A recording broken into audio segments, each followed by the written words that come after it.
जयपुर से खबर अब आपको बता दें, परिवहन कार्यालयों से वाहनों की फिटनेस जारी करने का मामला। परिवहन कार्यालय से फिटनेस का लिखित आदेश जारी नहीं हुआ। परिवहन मुख्यालय लिखित आदेश जारी नहीं कर रहा है और सोमवार को ज्वाइंट कमिश्नर जगदीश बैरवा ने मौखिक निर्देश दिए थे। सभी आरटीओ को परिवहन कार्यालय से फिटनेस करने के निर्देश दिए थे, लेकिन 2 दिन बाद भी बैरवा ने लिखित में आदेश जारी नहीं किया। केवल मौखिक निर्देशों के आधार पर परिवहन कार्यालय फिटनेस कर रहे हैं। हालांकि परिवहन कार्यालयों से फिटनेस नहीं करने को लेकर के हाईकोर्ट का आदेश है, तो क्या हाईकोर्ट का आदेश लिखित आदेश में बाधा बन रहा है?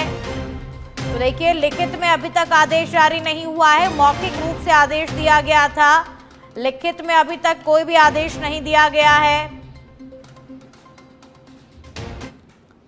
और जयपुर से बड़ी खबर अब आपको बता दें, शिक्षा संकुल से जुड़ी खबर। शिक्षा संकुल में गर्मी से कर्मचारियों का हाल बेहाल हो गया है। टेम्परेचर 40 डिग्री पर और कार्यालय में डंक्टिंग नहीं चल रहा। आने वाले दिनों में तापमान और भी बढ़ना तय है, लेकिन प्रशासनिक अधिकारियों ने अभी तक गर्मी से राहत देने की कोशिश नहीं की और अधिकारी और कर्मचारी गर्मी से परेशान हैं। गर्मी के बीच में काम कर रहे हैं। उच्च अधिकारियों के कमरों में एसी लगे हुए हैं, अन्य कर्मचारियों की कोई फिक्र नहीं है। तो देखिए, उच्च अधिकारियों के कमरों में तो एसी लगे हुए हैं, लेकिन अन्य कर्मचारी जो हैं वो गर्मी से बेहाल है। इस गर्मी में 40 डिग्री टेम्परेचर में भी काम करना उन्हें पड़ रहा है, मजबूरन काम करना पड़ रहा है। तो अधिकारी और कर्मचारी गर्मी के बीच में काम कर रहे हैं। उच्च अधिकारियों के कमरों में एसी लगी हुई है, लेकिन अन्य कर्मचारियों की कोई फिक्र नहीं है। अन्य कर्मचारी जो है, अधिकारी जो है, वो इस गर्मी से परेशान हो रहे हैं और इस तपती गर्मी के बीच में उन्हें काम करना पड़ रहा है।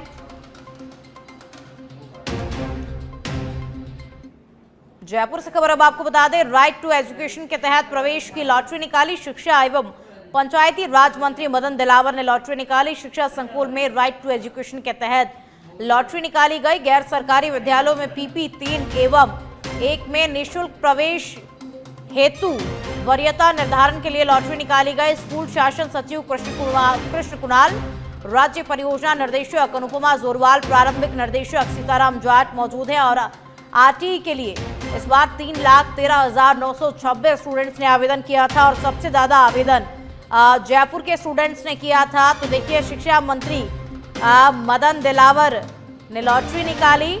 RTE के लिए इस बार 3,13,926 स्टूडेंट्स ने आवेदन किया। सबसे ज्यादा आवेदन जयपुर के स्टूडेंट्स ने किया।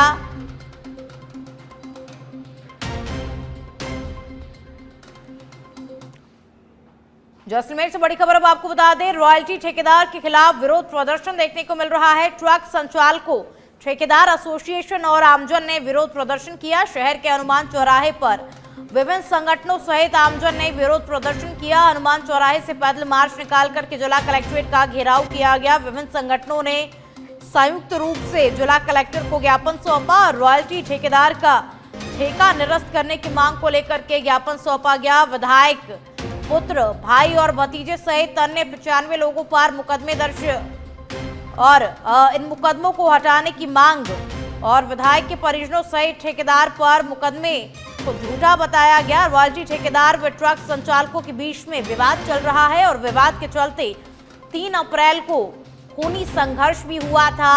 तो देखिए, ट्रक संचालकों, ठेकेदार और एसोसिएशन का प्रदर्शन देखने को मिल रहा है।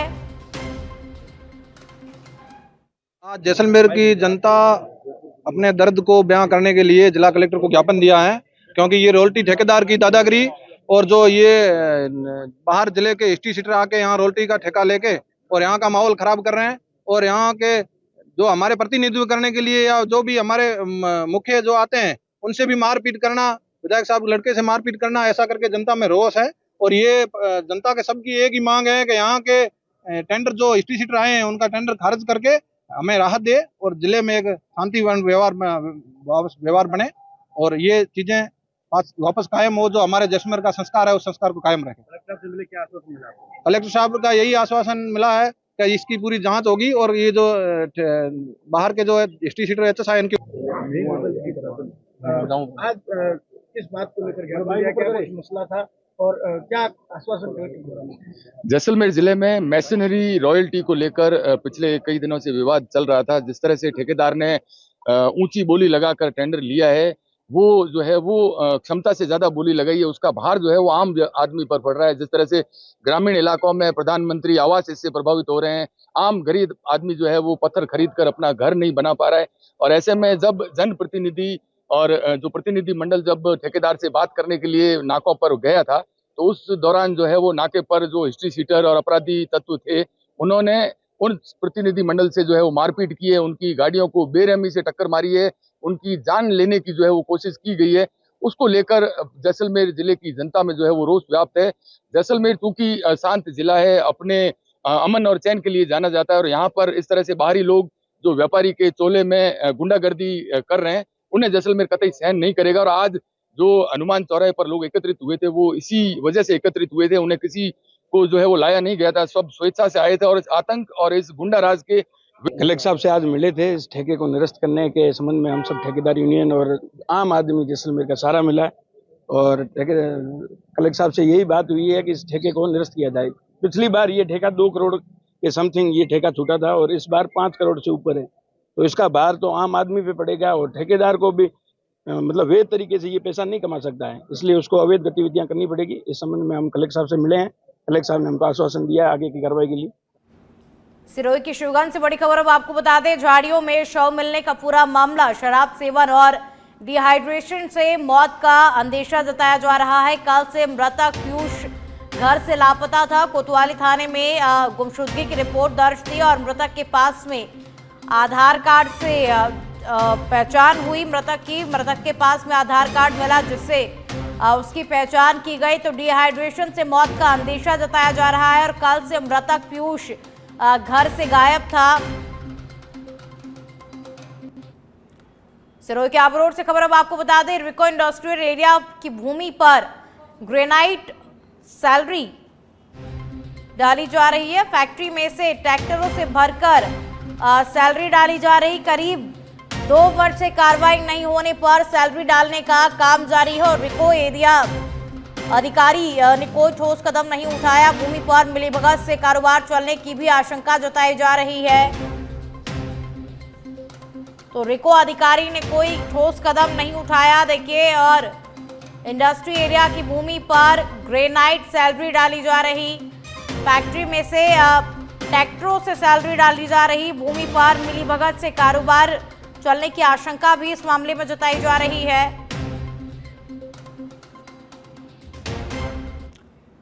दौसा के सिकराय में गीजगढ़ पुलिस चौकी से महज 100 मीटर की दूरी पर चोरी की घटना सामने आई है। ज्वेलर्स की दुकान से करीब 2.30 किलो चांदी, 50 ग्राम सोना, वहीं दूसरी मणिहारी की दुकान से हजारों रुपए का सामान और नकदी पार हुआ है। फिलहाल पुलिस इस पूरे मामले की जांच पड़ताल कर रही है। गहनता के साथ में जांच पड़ताल की जा रही है। तो चोरों ने 2 दुकानों में हाथ साफ किया, चोरी की घटना को अंजाम दिया। सोना, चांदी और नकदी लेकर के चोर फरार हो गए। पुलिस ने मामला दर्ज कर लिया है और मामले की जांच पड़ताल करने में पुलिस जुटी हुई है। और अगली खबर का अब रुख कर लेते हैं। चित्तौड़गढ़ के नींबा हेड़ा कोतवाली नगर क्षेत्र के वैशाली नगर इलाके में अज्ञात चोरों ने एक मकान को निशाना बनाया है। चोरों ने घर की खिड़की तोड़कर अंदर प्रवेश किया। वहीं चोरों ने करीब 7 तोले सोने के आभूषण, 1 किलो चांदी और नकदी पर हाथ साफ किया है। घटना की जानकारी मिलते ही पुलिस मौके पर पहुंची और घटनास्थल का मुआयना कर जांच पुलिस ने शुरू कर दी। पुलिस आसपास के क्षेत्रों में लगे सीसीटीवी कैमरों के फुटेज भी खंगाल रही है और जांच पड़ताल पुलिस कर रही है। रात को 12 बजे करीब हम सो गए दिखाया, तो 2-2:30 बजे करीब मिसेस उठती, डेली उठती शौच के लिए, पानी पीने के लिए। देखा तब तक तो सामान्य था, पर वापिस हो गए। सुबह 6 बजे उठकर देखा तो सामान सब बिखरा हुआ था और सोने चांदी के जो करीब 5 तोले की तो चूड़ियाँ थी, 1 तोले की सोने की चेन थी और 3 पायजेब की जोड़ी थी अच्छी भारी वाली। ये सारे सब बदमाशों ने हाथ निकाल लिए।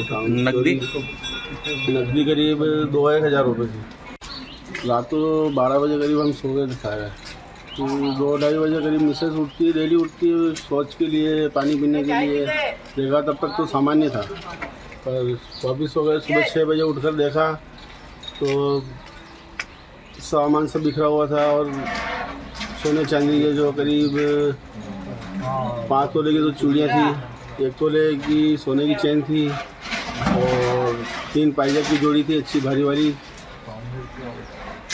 ये सारे सब बदमाशों ने हाथ निकाल लिए। नकदी करीब। अगली खबर का रुख कर लेते हैं। अब खबर जालोर के भीनमाल से है, जहां पुलिस की बड़ी कार्रवाई सामने आई है। पुलिस ने ऑपरेशन भौकाल के तहत एक कार से 99 किलोग्राम अवैध डोडा पोस्ट जब्त किया है और साथ ही एक आरोपी को भी पुलिस ने गिरफ्तार किया है। डोडा पोस्ट की बाजार में कीमत करीब 15 लाख रुपए बताई जा रही है। तो पुलिस की ये बड़ी कार्रवाई देखने को मिल रही है। 99 किलो अवैध डोडा पोस्ट को पुलिस ने जब्त किया। अलवर के राजगढ़ में नगरपालिका सभागार में टाउन वेडिंग कमेटी की लॉटरी राजगढ़ तहसीलदार की मौजूदगी में निकाली गई और टाउन वेडिंग कमेटी के कार्यवाहक अध्यक्ष ने बताया कि गोल सर्किल नॉन वेडिंग जोन पर खड़ी ठेली और पथ विक्रेताओं को चौपाटी बाजार और बस स्टैंड रोड पर स्थानांतरण किए जाने के लिए लॉटरी निकाली गई। विक्रेताओं से पंजीयन व 1 माह का शुल्क लेकर रजिस्ट्रेशन किया गया। बैठक में विक्रेताओं और टाउन कमेटी सदस्यों के समक्ष टोकन के माध्यम से 35 लॉटरी निकाली गई।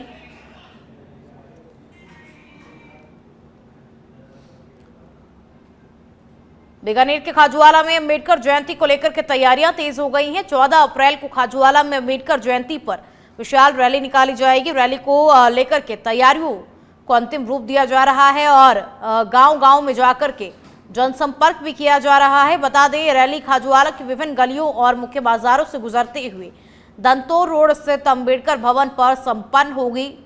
तो देखिए, रैली को लेकर के तैयारियां की जा रही हैं। इस वक्त तैयारियों को अंतिम रूप दिया जा रहा है। जयंती पर रैली को लेकर के तैयारियां जो है वो जोरों शोरों पर हैं। अलवर के उद्योगनगर थाना क्षेत्र पाउडर बनाने वाली फैक्ट्री में पानी से भरे 6 फीट के गड्ढे गहरे में 2 बालक डूब गए और दोनों बालकों को कंपनी के श्रमिकों ने बाहर निकाला और ESIC अस्पताल पहुंचाया। इस मामले की सूचना मिलते ही उद्योगनगर थाना पुलिस ने पोस्टमार्टम कराकर शव परिजनों को सौंप दिया और दोनों बालकों की मौत के बाद परिवार में कोहराम मचा हुआ है। तो इलाज के दौरान दोनों बालकों ने दम तोड़ दिया। 2 बच्चा पानी खेलने में समय में गिर गया गड्ढे में। अच्छा। एक तो डायरेक्ट स्पॉट हो गया साइकिल में, एक जयपुर में। क्या नाम था दोनों का? एक का नाम है अंकुश राज, एक नाम है निक्की। अच्छा। तो ये दोनों कहाँ खेल रहे थे? प्लांट के अंदर में ही था, कंपनी है ना बड़ा, उसमें खेल रहा था और उसका पापा गल्ला पे ड्यूटी पे था। वो बाथरूम गिर रहे थे भाभी, बच्चा अंदर गई। अच्छा, कितने फुट का गड्ढा था? 6 फीट था। क्या भरा हुआ था उसमें? और नाला का गड्ढा है, पानी। अच्छा, तो किस तरह की सूचना लगी थी आपको? मोल को तो मालूम, पूरा प्लांट ढूंढ लियो, बंसी बंद करके ना मिले तो मिस्त्री जी बताया कि देखो एक बार पानी में जाके। अच्छा। तो पानी डूंगरपुर जिला मुख्यालय पर रोडवेज बस स्टैंड के आसपास असामाजिक और शराबी तत्वों का आतंक बढ़ता जा रहा है। दरअसल 2 बाइकर शराब के नशे में रोडवेज डिपो के सामने एक व्यापारी के पास लड़ने लगे और इस मौके पर भीड़ जमा हो गई। घटना को देखते ही आसपास के व्यापारी दुकान बंद करके चले गए और भीड़ जमा होने की सूचना पर कोतवाली पुलिस भी मौके पर पहुंची और घटना की जानकारी ली। तो बस स्टैंड के आसपास असामाजिक तत्वों का आतंक लगातार बढ़ता जा रहा है। 2 बाइकर्स ने व्यापारियों से लड़ाई की, मारपीट की। अलवर के उद्योगनगर थाना क्षेत्र में हुए सड़क हादसे में 24 वर्षीय युवक की दर्दनाक मौत हो गई। इस मामले की सूचना मिलते ही उद्योगनगर थाना पुलिस मौके पर पहुंची और शव को जिला अस्पताल की मोर्चरी में रखवाया। उसके बाद परिजन जिला अस्पताल पहुंचे, जहां मृतक का पोस्टमार्टम करा करके शव परिजनों को सौंप दिया गया।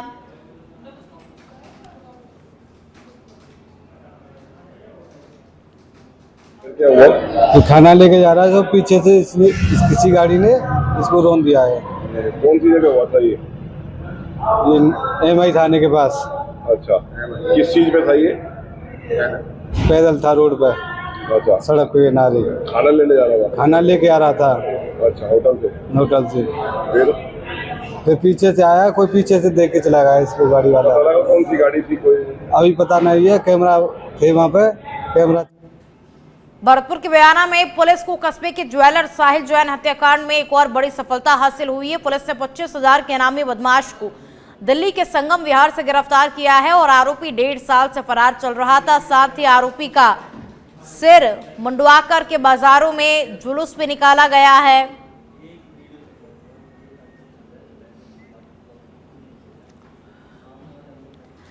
अलवर के टहला से अज्ञात व्यक्ति का शव मिला है, जिसकी सूचना मिलने पर पुलिस मौके पर पहुंची। वहीं पुलिस ने शव को टहला सीएचसी के मोर्चरी में रखवाया है और साथ ही अब पुलिस मृतक की शिनाख्त करने में जुट गई है। तो अज्ञात व्यक्ति का शव मिला है, पुलिस ने मामला दर्ज कर लिया है और पुलिस इस पूरे मामले की जांच पड़ताल कर रही है। गहनता के साथ में पुलिस जांच कर रही है, शिनाख्त करने की कोशिश में पुलिस जुटी हुई है।